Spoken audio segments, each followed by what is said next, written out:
L'amour, cette émotion si puissante qui peut nous faire vivre des montagnes russes. Vous savez, quand on a de l'amour pour quelqu'un, notre cerveau libère des ondes de bonheur, mais avec le temps, ces sentiments évoluent et parfois on se sent moins bien sans vraiment savoir pourquoi. J'ai compris que, au fur et à mesure de mes coachings depuis 1999, que l'amour comporte en réalité deux phases.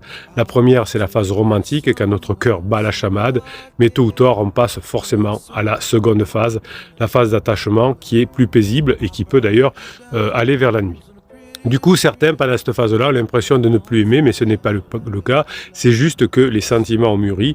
Le problème, c'est qu'on idéalise souvent la phase passionnée et qu'on oublie que la plupart de la relation, la plus grande longueur de la relation, c'est quand c'est en phase d'attachement.